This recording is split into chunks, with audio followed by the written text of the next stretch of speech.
in time, I would like to introduce the moderator for the next panel, which will be on post-COVID, the road to recovery. And it is my distinct pleasure to introduce Felicia Luckey, who's the president of the Black Belt Community Foundation. Yes, good morning, and thank you so much. It is such a pleasure and honor to be here today. I feel like so excited right now after having heard Sister Maggie Anderson, like really just light a fire under us, right? So she's definitely a hard act to follow, but she's challenged me in so many ways. And I hope that challenged, and as she referenced Brother Bob Dickerson, that we will have an opportunity to hear and talk with him today. But I hope that as she's challenged me, that she's also challenged each of us. So I'm definitely excited to be here today and to welcome you to this panel, which is titled Post Recovery Road to Recovery. The road to recovery. As many of us know, for many of us, our goal is to come out of COVID a lot stronger than before we went into COVID. So we want to hear from some experts in this topic and to hear where we're going. What will we do from this point forward, and how do we get there? So I'd like to introduce our panel, starting first with Dr. Ken Harris, who is the president and CEO of the National Business League. Welcome, Dr. Harris. Welcome. Thank you for being here. I'd also like to welcome Brother Bob Dickerson, who is the Executive Director of the Birmingham Business Resource Center. Welcome, Bob. Good to see you. And Brother William Barnes. We'd like to welcome him as the President and CEO of the Birmingham Urban League. I would like to just first start with a couple of introductions, and I would like to firstly introduce myself to you. As you heard, I'm the president of the Black Belt Community Foundation, and I want to just take a few minutes of personal privilege to say thank you for this opportunity. Some may know or may not know, but for the years of 1987 through 91, I spent quite a few days on the hallowed grounds of Tuskegee University. And I'm a proud graduate of Tuskegee University from the School of Business. So it brings me joy to be on panel today to share with you as a Tuskegee graduate. I'm a proud Tuskegee graduate, might I add, as far as my siblings having gone there, my dad and my granddad. So we love Tuskegee, y'all. Trust and believe, and there's nothing that this school could not ask of me that I would not do. Even more why I'm excited is the organization that I represent, which is based out of Selma, serves the Black Belt counties, which are those counties that some say are the most economically distressed counties. And it brings me a great joy to be able to come and share with our panelists today to talk about how we recover and why I'm grateful to Brother Gary Walton for asking me. As much of the work that we've done, whereas many community foundations have been built or established, we have found ourselves during COVID having to pivot and not just being able to be a charitable organization just meeting the needs of folks. We've had to dig deep and work hard and really get on the ground to work to help meet those needs. And what I'm the proudest about is to work for a board who takes pride in being able to meet the needs of the community. So if it meant we had to be a food collective, that's what we established and we began to do. If it meant we had to establish a COVID task force for the Black Belt, that's what we did. So when I think about all that we will talk and hear about today, I'm excited because we know that there is a road to recovery. We responded when we needed to respond. Now it's time for recovery. So I think that this is an amazing task, and I'm sad that I did not have a chance to meet and talk with each of you prior to this meeting, but I'd like to just turn it over first to Dr. Ken Harris, and I'd like to ask each of you if you will introduce yourselves in your own way, and then I have a couple of questions for you. Dr. Harris? Oh, thank you so much, Felicia. It's an absolute pleasure and honor to be associated with this particular event today. I think it's so needed at this time and in this moment. My name is Dr. Ken Harris. I'm the president and CEO of the National Business League, which is the first and oldest trade association for Black businesses in the entire country, founded by the iconic and legendary Booker T. Washington 120 years ago.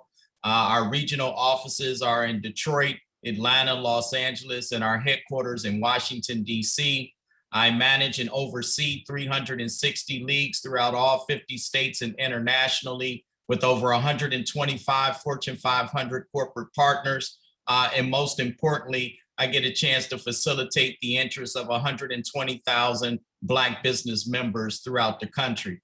And so with that being said, it's an honor to be a part of this panel. I look forward to having a very, very impactful and value add dialogue, and also to feed the energy of this conference in partnership with William and Robert, who is also participating. So thank you so much. Thank you so much. We definitely appreciate you. So, Brother Bob Dickerson, would you grace us with your presence today and introduce yourself to the crowd? Well, Felicia, thank you. And Mr. Harris, my good friend, William Barnes, I'm just honored to be on this session with you. Maggie Anderson is a tough act to follow. Maggie, she keeps it real, she keeps it going, and really, she's an inspiration to me and to others. I'm happy to know that you and I, Ms. Lucky, share this in common. My parents met at Tuskegee, and I'm also a graduate of Tuskegee. And so it's just an honor to be participating in this program at my alma mater. TU, you know, yeah, we got that. But, you know, to be on the Booker T. Washington panel, Booker T. Washington was an American hero. And when you really think about the messages that he left, especially for Black entrepreneurs, they're as valid today as they were 150 years ago. Being industrious, being smart, having self-determination, a sense of self and love for each other, the ability and willingness to look out for each other, the responsibility to do that. So when I thought about the theme, it seems like Booker T. Washington himself envisioned this future of Black economics, or Blackonomics, as some of us would want to call it. I've spent my career trying to help Black businesses and other Black consumers as well get their hands on some money as a business banker, business lender. I run a small business development agency in Birmingham. But for the most part, I think I'm more proud of my activism and advocacy around access to capital and access to market opportunities for our company. So I'm just happy to be able to participate in this conversation, and I'm looking forward to it. Wonderful. Thank you so much for that. I did not realize that you're a graduate of Tuskegee as well, but it's definitely good to know that. So now at this time, we'd like to hear from Mr. William Barnes. Well, good morning, everybody. It's such a pleasure to be here. Let me say good morning to Brother Dickerson and Dr. Harris. It is an absolute honor to be here and participating in the conversation. When we talk about the road to recovery, I have to just tell you is that probably 3 months after COVID was announced in 2020, the Urban League had to pivot as well. I heard a conversation about how we in our community must pivot and have conversations around supporting one another. And I couldn't be more excited today to have this conversation. And it's mainly because, in my estimation, there are resources out there that I just simply believe that our communities aren't taking advantage of. And I'm hopeful that we are able to share this information wide. I see that we have several hundred participating in the summit, but I'm hopeful that we'll be able to share this information after the summit is over, because it's such a dire need in our communities to be sure we're made whole. It's my understanding is that there's estimations that we've lost some 41% of Black businesses across this nation. And it is so vitally important that the resources that have been put in place up until this point can help us in that road to recovery. So I'm looking forward to this conversation. Thank you all for inviting me.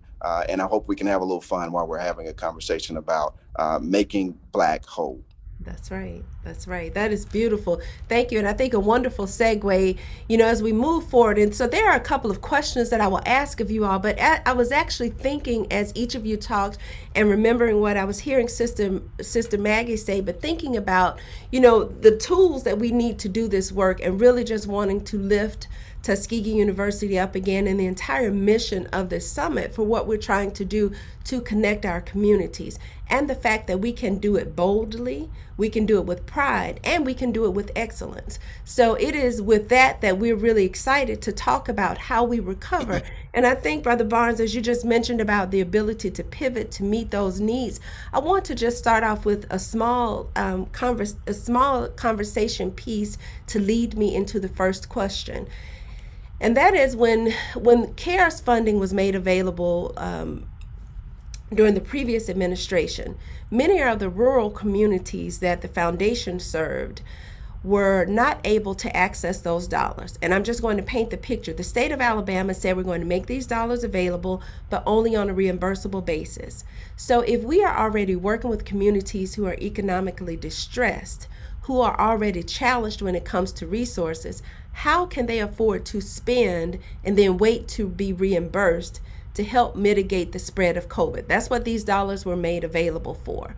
That's what the state of Alabama did for us.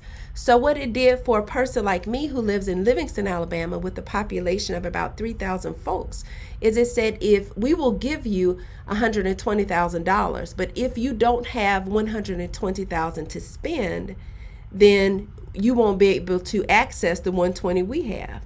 So what the foundation did is we had to think very creatively to say that if the majority of folks that we're serving, about 70% of our population is African American, and without those resources, how can we partner to make it happen?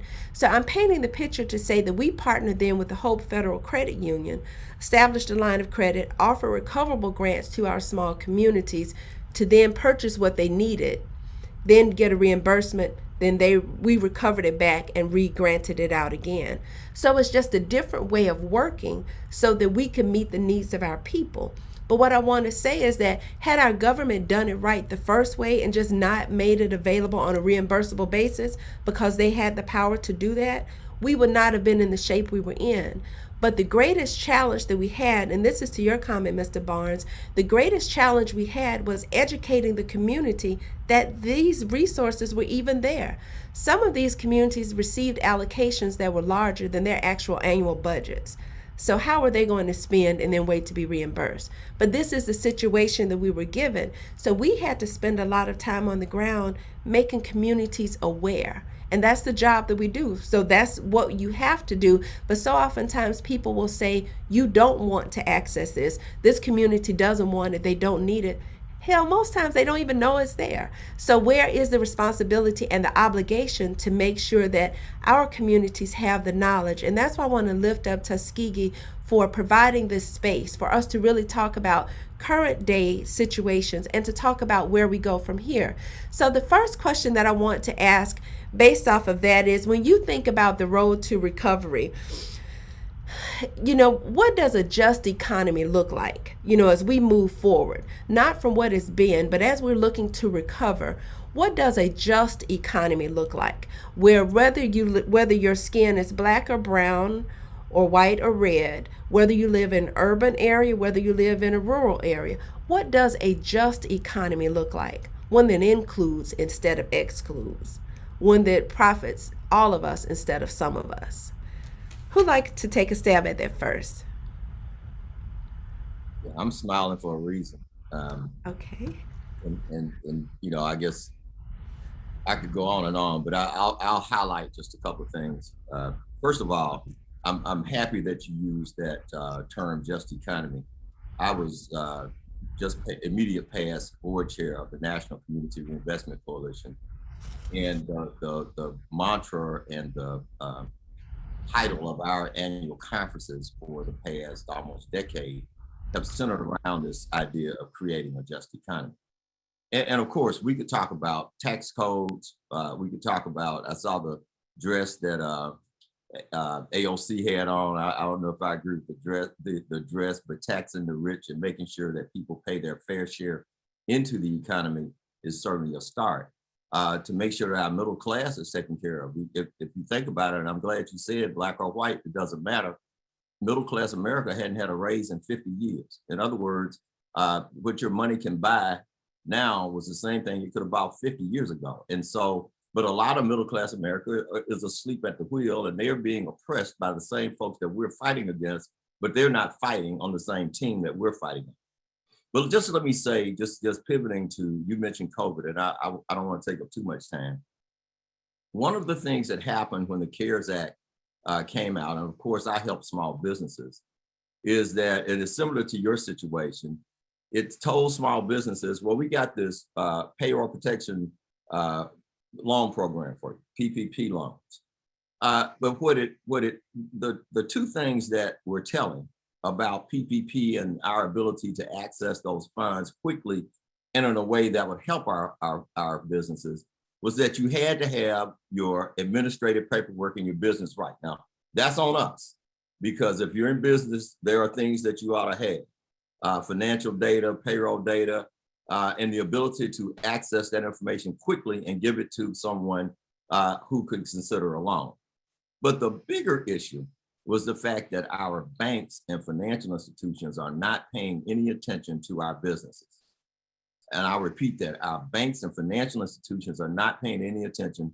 Case in point, if you looked at the report that the SBA put out, there were pages and pages of loans made from the PPP program that were $10 million, and then pages and pages of $9 million loans, and pages of $7 million loans. And I would, without even looking at it, I'm going to tell you, those things go to Black businesses, brown businesses, small businesses, women-owned businesses, businesses from rural Alabama. That's not who got that money. They were the folks that had relationships with these financial institutions. So one of the things that we must do is we must demand, not necessarily just ask. And I do believe in Maggie's conversation, we need to bank with our own folks whenever we can. But there's a law that says that banks will treat our communities fairly. It's called the Community Reinvestment Act. And we must demand better from our financial institutions. So the next time around, they try to take care of CDFIs, and I think that's fine. But CDFIs aren't banks. And so we've got to really become better activists and advocates and demand more if we're going to successfully go down this road to recovery. Wow, what a wonderful response, and I thank you for that. And it actually triggered something for me. I was thinking with the foundation, we actually administer a local Head Start program in 4 counties. So our payroll is probably maybe about $600,000 a month. We run through a bank. So when the PPP opportunity came available, I waited for my banker. You know, I really wanted to see if he would reach out. He never reached out. So then I called and I said, well, hey, I understand you made contact with others. I know we have pretty generous account here. I know we run quite a bit of money through here. Where are your PPP loans going? You didn't even reach out to me, but you reached out to others. Now we'll say his skin color is not like mine, and we had exchanged a lot of words. But what I said to him was, as a customer, as a good customer who keeps their bank there because they're local, I expected more from him. And if he wanted our money to stay there, he would have to do more. So needless to say, we ended up getting a PPP loan and it worked out okay. But the sadness of it was that I even had to approach him. But that is the reality of the situation. I think oftentimes as we move forward with the just economy, that ask wouldn't have necessarily had to come from me, but it had to come from me that day. And it had to come from me being more forceful than I normally am, but to be able to say that our communities deserve it more. So you're exactly right, Bob. They connected with all of their friends. They made available what needed to be made available. Then our communities were left out. So we've got to be that wheel that makes lots of noise on our behalf. Other comments or responses? See, yes. I don't know if William wants to go. You can go ahead, William. Dr. Harris put me on the spot. I actually was going to jump in and have a conversation to address our coalition. Mm-hmm. So when you talk about a just economy, you talk about access to capital, I think it's important that we have a very strong Black coalition network. What Bob has spoken about in terms of his ability to help Black businesses, there's got to be some type of conduit between, the Urban League, our Black chambers, our organizations that, for instance, in the Black Belt, that says that collectively, if one organization is struggling with the ability to tap into resources, how then do we combine our efforts to make it happen? So I think, again, in that self-care, that self-help, that ability to lift ourselves up, we do have some resources that, if we're combining them, can then help us to move forward. Secondarily, when you think about, the just economy, I want to talk a little bit more specifically about how we continue to push the envelope. And I think that that's through having an understanding of our struggles to access this capital, and then having those conversations with our legislative leaders, and through our national organizations. Bob mentioned NCRC, the Urban League, and others on a national space that then begins to press the envelope to ensure that we're able to get resources and policies that make more sense. And I'll have to add, we have some momentum. I don't know how long that momentum will last, but we certainly have some momentum right now. And I encourage us to strike while the iron is hot. And my last statement would be this: I'm a big proponent in ensuring that we don't squander opportunities. And so one of the solutions that I'm hoping that will come out of this summit is that we have an action plan to do just that, building a stronger, more cohesive network of Black-led businesses that are supporting our organizations to ensure that we are able to reach out to one another and support in a more substantive way. It's heartbreaking to hear when we talk about organizations that are unable to access that capital and it's on a reimbursable basis. Look, we had to walk away from a reimbursable grant because of the albatross around our neck. At the time, our resources and revenues were below what the actual grant allowed us to have. And so we had to make a decision to simply walk away. And that's just not the way we should be able to do business. We've got to find a better way to be sure that we can access those resources. I don't know that we can abolish the reimbursement model, but I do believe that there are some other policies that we can press, and in our collective networks, we should be able to access those resources. Yeah, and I think my comments will echo both William and Bob, and the fact that Booker T had it right. 120 years ago, he told us to stop worrying about the social apparatus, the political apparatus, and to focus on economic independence for our people. His message is more relevant today than it was 120 years ago. Time and time again, we are finding out that government has never been our friend. So, I come from a different set of cloth. I just speak straight to the truth. The cavalry's not coming. So, no matter how you voted, how much political participation you did, we actually, Black people, elected the current president. At this current time, there are no Black economic policies being passed for our people in response. And so I'm not going to, while we have 130 plus participants and students on here, from a historical perspective, we need to follow Booker T's model. And that is to start taking care of ourselves and focusing on ourselves and stop worrying about the white man on the shiny horse to show up on your doorstep with a bag of cash. The system was never set up for Black prosperity. Black people post-slavery have always wanted to enter the economic mainstream of society.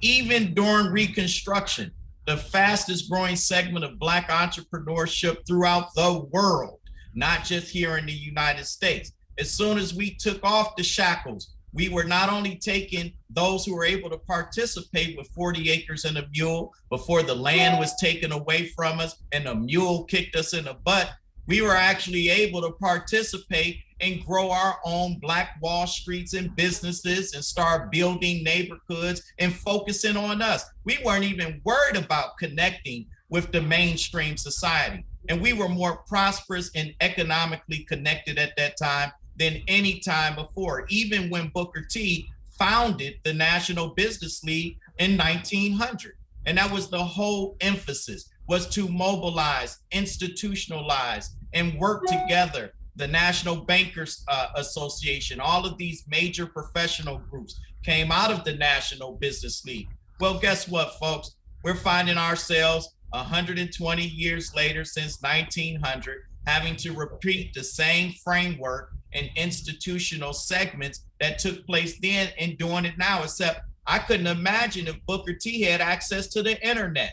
So I always say, it's on us right now. The cavalry is not coming. Booker T had it right. We have always been an entrepreneurial people. Our story does not start with slavery. Actually, we founded economic systems during the beginning of civilization. We founded entrepreneurship in every aspect that you could possibly think of. So from a historical perspective, we are an entrepreneurial people, an innovative people. And I just want all of these young people who are participating today, everything that you need is already in you. And as William had said, the ecosystem is in place. We just have to connect the dots. And we don't have to agree in philosophy, but we can agree in making money. So that should be our focus moving forward. And I just say, hey, this is a wonderful dialogue, but we need to get straight to it, folks. The Calvary's not coming. It's time for us to develop our own economic and entrepreneurial systems and provide for our communities the type of economic prosperity that's going to be needed to pivot into the future. Well, very well said. Very well said. And I see the comments that are coming in. You know, I always think my grandma would say, you put the hay where the goats could get it. So thank you for putting the hay where the goats could get it. That also leads me to a question. So as we're looking at establishing this network, doing what we know to do, doing what has always been what we've done. And I can say, because the tagline for our organization is taking what we have to make what we need. We've always been in positions, as you so eloquently stated, Ken, is that communities, the environment, this entire setup of how we operate was not created with us in mind. So we have to really carve and make our own path and stop relying on others to make the path for us. So how do we think that there will be opportunities that will come from the American Rescue Plan that we will be able to take and use it to push us into that direction where we can create a stronger network, where we are creating paths for our entrepreneurs, creating paths for our own Black Wall Street again? Do you all think that there will be places and spaces where that can happen? I'd like to start and just talk about the work that we're doing more on an individual level, but it's certainly supporting many of our small businesses. We've got to stabilize first. I think that it's important that when we talk about and being true to the title of this panel of the road to recovery, it's important to take advantage of the resources that are in front of us. And so what are some of those resources? Those resources are based around one, housing, utilities, and mortgages. And so having an understanding that there are millions and millions and millions of dollars to support the stabilization of our housing component. No family, and let me say this slowly, no family should have to worry about where they're laying their head at night during these times. And I think that it's important that we not miss the opportunity to take advantage of these dollars. The Urban League right now is administering some $11 million that are mostly going into the African American community to support their housing, their rental assistance, their utilities. These programs are robust. You're talking about, you know, as a small business, if you are concerned about your individual, the ability to take care of your family, we can pay 12 months into the rear and 3 months into the future. Can you imagine what that would do for a small business owner if they could have 15 months of their expenses taken care of? But we got to know about the resources. I will submit to you that most folks don't know that these resources exist. They exist on the state level with Alabama. They exist on the county level, and they exist in many cities. I think Birmingham may be exclusive because of the size of the population, but everyone that lives in the state of Alabama can access these resources if they found themselves impacted by COVID. And so to try to just sum that up, I think it's important that we stabilize ourselves and take advantage of these resources that are currently available, which then allows us to more heavily focus on building our business models and getting back to where we may have been pre-COVID. Most definitely. I think you've hit on something as you talk about the resources that are available. And I again, as I mentioned earlier, we've, finding and being a connector And I know that's one of the roles we try to play. And I know that there are other organizations, but finding ways and places to disseminate this information is really critical, because so oftentimes when we look on the state level, the regional, local, and national levels, they're not already established funnels to bring this information to us. So, as I think about it, as I heard you talk, one of the first steps is how and where do we get to that information so that it can then be distributed to the masses of people. Yes, Bob? Yeah, I'm just thinking about the theme, the road to recovery, and thinking about where we are. And I certainly like Ken for reminding us that the power to change is in our hands. We earn what, $1 trillion+ some astronomical figure that none of us really can figure out what that means because we don't coalesce it everywhere, and that is our challenge. We have some additional challenges, and the things I thought about to become more economically viable as a people. We've got to make smart real estate purchases. We've got to protect communities so that our real estate appreciates in value. We've got to understand financial systems, whether we like it or not, and whether we're doing a good job, we must understand financial systems. We have to use some of the other tools, insurance, make sure that we are passing on generational wealth in that way. And we have to start and grow successful business enterprises. Tangential to that is we have to support our businesses and we have to support each other. William just mentioned that. We have a lot of organizations that are positioned to help, but we are still a bit too siloed. And so when a crisis or an emergency or a problem arises, oftentimes we call the wrong folks for help. we and we don't know the right folks to call for help. And so, I just think that we have to focus on those things. I will say this, and it kind of, this is leading me to, being co-joined and being vocal advocates for our people and for each other is still important. It was important in the 40s and 50s. It was important through the civil rights struggle.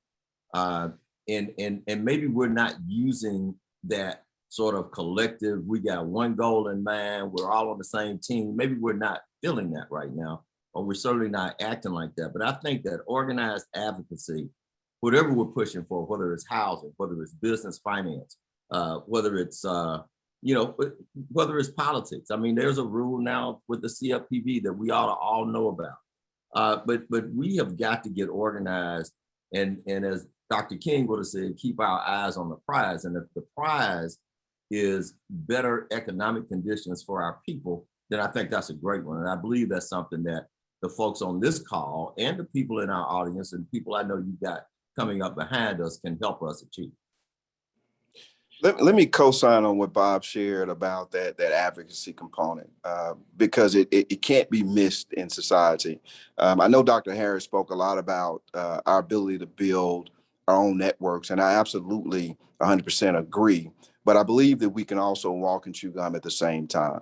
I do believe that while we're building and making sure that we're able to build our own networks and support one another, that we're not going to stand by in the United States of America and allow our tax dollars and allow politicians to do what they will and simply ignore our communities.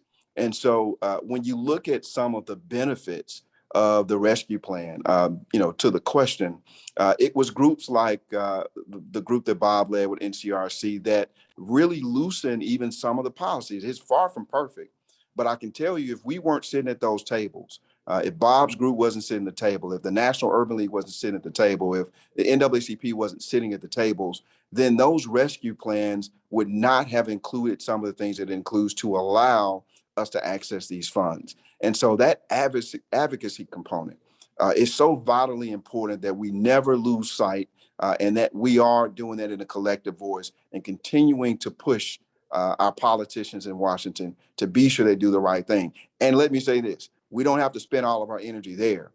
Our energy should certainly be spent in building our own infrastructures, but there are resources that we spend every single day, whether it's with a Black business or a white business, that should certainly then be reinvested back into the community. And we should demand that those resources are invested back into our communities. Yeah, I'll jump in and just make a quick comment. I mean, Hey, I'm always looking at how you things. doing today? I'm fine. How are you? I'm good. Okay. I think we're good now. Yeah, it looked like we got into a conversation on economic development. But history tends to repeat itself if you Yeah. don't pay attention to it. And that's why I always give a historical context to every thing that we do. Yes, Mark Morio and I were just in a meeting with the Department of Commerce, et cetera, et cetera. But advocacy brings us to a certain point.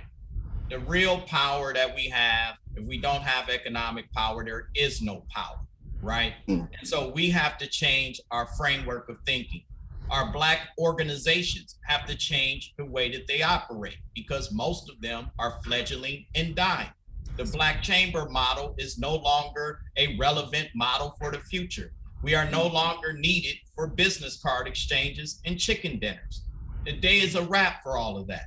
And in terms of Black organizations coming together, I would rather have 2 or 3 strong organizations with the economic viability to be able to push a political, social, or educational or economic agenda than 20 organizations who are coming to try to find something to keep themselves alive.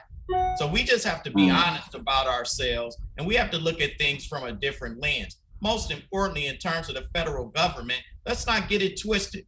That policy that came out in terms of the CARES Act was the biggest wealth transfer for white people in the history of this country. They knew the conditions of Black folks not having relationships with the banking and financial industry. Shoot, the federal government started the Freedmen's Bank and shut it down and ran it into the ground. That's why grandma started putting her cash up under the bed. And so there is no trust with the banking and financial institutions. At one point in time, we had over 140 something Black banks. Today we have 16. So if we're having a real conversation about where we are today and where we must go into the future, we got a lot of work to do within our communities. We are so dependent and waiting for other people to save us mentality that we are not focusing on pushing our agenda forward. And that's where the real power is. There are over 2.6 million Black businesses in this country that hire between 1 and 3 employees. But 90% of those firms are only sole proprietors, home-based businesses, or 1 employee businesses. We don't have capacity, scope, and scale. There's a reason for that, because the banking institution has literally locked us out of the capital industry. And so while you see all these programs that are coming out, I hate to say it, folks, we got to hold folks accountable. To me, the Democratic Party, the Republican Party, the Green Party, or any other party that does not have a Black economic agenda and that are not passing policies to benefit our Black economic and community welfare, to me, are not relevant towards our interests. And so at the end of the day, up until this point, throughout history, government has not been our friend. We missed the billions of dollars of bailout. We were not prepared. And even if we did apply for those loans, we didn't have the technical assistance to be able to facilitate those loans. And if you don't know how to manage a budget, you're going to jail. And you're seeing a bunch of folks now being audited by the federal government who took the PPP loan, and they're going to prison. So at the end of the day, we got a lot of real soul searching to do. See, I'm not into this, let me say what's popular or whatever. While I'm in a position carrying on the legacy of Booker T. Washington, we're going to speak truth to power, but we're going to hold our political system accountable. But most importantly, we're going to hold ourselves accountable. And just like when it was time to get these resources out, I couldn't get anything from normal folk. I went to American Express. We went and got $10 million to give $5,000 grants to Black businesses.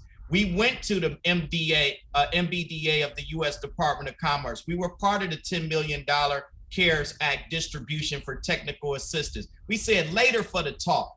It's time to hit the ground, and it's time to get moving and put these resources in the folks and try to save as many of the 40% that went out of business, and try to save those so that they can position themselves for the future. The revolution won't be televised. It will be digitized. It's a new day. Sure, you're right, sir. Sure, you're right. So, as you say that, and I'm sure that there are others who are listening, because y'all, the thing that as we talk and hear this, there's a place and a space for every person who's listening today. And so what is the load that you carry? As Harriet Tubman says, if you shade the ground of every inch of the ground you're standing on, what's that inch of ground or space that you're shading? What is the role that you are to play in this? Because the deal isn't just to have a conversation and leave here happy and check that off the list. The deal is to leave here with a plan, with a strategy, to be able to move. So how will you get involved? And that's the question I'm asking, as I hear this. And even as I shared the story about our involvement in putting money in a bank, we do have some money in black banks. But there was a little bit of shamefulness to be able to say that some of that money is in a white bank. I just have to be honest. And that is something that my commitment leaving here is that's got to go. All of what we have has got to be in a black bank, because we do have some there, but not all of it. So I know that that's a first next step for Felicia. I can't speak for anybody else, but I'm challenging every person on this call to say, how can you get involved, and what's the place and space for you? And I don't know, would either of our panelists have any ideas or ways that folks can directly be involved? Because sometimes, saying being involved is one thing, but giving very specifics. I can tell you, come to the foundation, we got plenty of work for you to do. So, just go to our website, blackbeltfound.org. You can find us there. But how can folks get involved? Y'all tell them what they need to do. I think Maggie's example is one of the ones that I'd focus on. I think we have to be intentional about spending money with black business. I think that now her book and her year demonstrated that is not always easy, but who said it was going to be easy? Mm-hmm. And I think that as we consider doing that, we also have to be honest with ourselves that black companies aren't Walmart. And they're not going to be on every corner, every community. So and there may be a tax we have to, in other words, it's like a tax we're paying just to make sure we do that. Because if we don't, who will? And I'm kind of coming back to what Dr. Harris said. I mean, I'll say this again, we've got to take control of our own plight and situation. And that's just one way of doing it. Mm-hmm. Go out of your way to spend some money with some black folks. There you go. And I thank you for that, because I do think, they say you need to hear something 7 times. So if we got to keep pounding it in and saying it, let's keep saying it so that folks know exactly what they need to do. Any other comments? Go out of your way to spend some money with some black folks. Go ahead, sir. Other thoughts? I do have a question from the chat that I want to ask once I finish hearing from you. William? I think one of the things that we talk about as it relates to going out of your way and spending for black folks, let me have just a real conversation, a very pointed space that, people will say the reasons why they don't support black or support their own community is because they didn't get good service. And I can't tell you a million times how if I go to Walmart and I got to self-check myself out and I go to other places, we don't get good service. We've got to stop making those excuses. I pray every day that we stop making excuses about supporting one another. You got to demand that your own treat you fairly, but it does not mean that you abandon because there's a greater good. And for the greater good, we have to be able to tolerate those issues, address those issues, let our businesses know that, hey, listen, that wasn't right what you did. I hope that you'll do better. It's a feedback. What people don't understand is when you have corporations that are able to provide better customer service, if you will, they've spent billions of dollars on research. They spent billions of dollars on basically saying, hey, did we get it right? And basically then implementing training and all those other things that go along with it. A lot of times, if you're black and you get bad business, you just don't hear from them again. You just simply don't even show up anymore.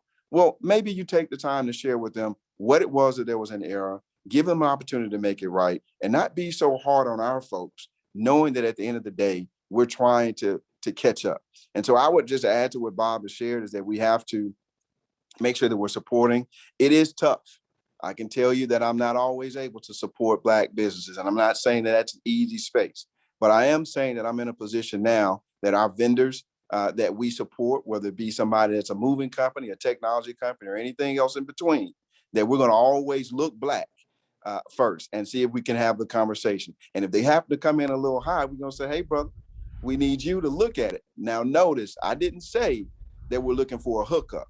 I said if they come in and we're doing bids and they happen to be a little high, we're going to have continued conversation. And the last thing I'll add is we talk about where we began in the beginning of this conversation. When you talk about joining the Black Chambers, I agree with Dr. Harris that we've got to change how our organizations are doing business. I agree that we can't continue to just create these pop-up, by night organizations. That's no pun intended. I don't want to step on anybody's toes, but you have some historical organizations that need new life, that have been here, that can get the job done, that have survived the test of time. And so it's time to plug into those organizations, whether it be from an advocacy perspective, whether it be from a networking perspective. And that's where you can get work done if you are, kind of plugged in. And the last thing I'll say is, I have a high level of concern with the millennials, which I happen to be just on the borderline. So I'm gonna say I'm talking about myself just a little bit with this notion that organizations are not something that they're really interested in being involved with. I don't know how true that is, but there were studies, there have been articles I've read, and it's highly concerning that everybody kind of wants to go it alone. I gotta tell you, we have to find a way. We have to find a way to be sure that we're interconnected, and it's through the organizations that you've heard, some of the national, some of the local spaces, and I think those are going to be avenues that help us move the ball forward and make sure that we're building economic wealth for our folks. Now, I'll just add real quickly. I mean, this is an exciting time. The young people that are coming up today have more Black identity than our ancestors. And they identify as Black, they're unapologetically Black, they support Black, their hair is natural, they can come into an existence and they can feel comfortable being in their own space. They speak frankly to white people. Black Lives Matter, which is a global context and movement. And most importantly, if you ask them, what do you want to do in life? When I go speak at colleges and universities, all across the country, 99% of them want to own their own business. And even if they work for a profession or for white folks, they're going to take notes, learn what they need to learn, and they're going to take that expertise and they're going to form their own businesses to build generational wealth. So the Booker T legacy is already in this next generation. And this next generation realizes that this is not about one or two monolithic organizations. We are going back to our ancient ancestral roots, which is a tribal community. We are a tribal people. We are communicable. We are not Eurocentric and monolithic in thought. We are moving ourselves away from white supremacist, Eurocentric, westernized frameworks of thinking. We are coming back to what worked for us thousands upon thousands of years in ancient Kemet, in ancient Egypt, and we're taking those philosophies into today, and we're saying all tribes come together. However you look, however you do your thing, this is a global context and a global movement. We're not going to just take over the block and own the block. We're going to do business regionally, nationally, and internationally, and globally, and unite the entire African diaspora around what? Black economics and entrepreneurship. So I'm excited about the future. I see these young people, I'm posting 20, 30 articles a day of young people changing the game. So all we got to do is get behind them, put the resources behind them, stop trying to control them, stop trying to tell them what to do, because we can't even carry their coattails. This is going to a whole nother level that a lot of us ain't ready to play. So if you ain't ready to play and it's too hot in the kitchen, get out. It's time to come together. This is a tribal movement in Africa, the Caribbean, and the islands. They're all waiting on us right now. We got everything we need to be successful. Just follow Booker T's model. Yes, indeed. Outstanding. I know that there are a couple of questions that's in the Q&A, and one of them specifically asked Dr. Harris, and I've gone back from saying Dr. Harris to Ken and calling first names because I'm just informal. So y'all just call me Felicia. All right, that's right. We're family. I just make white people call me Dr. Harris. Y'all all right then. Yeah. Well, I'm definitely in the black family. Thank you, Ken.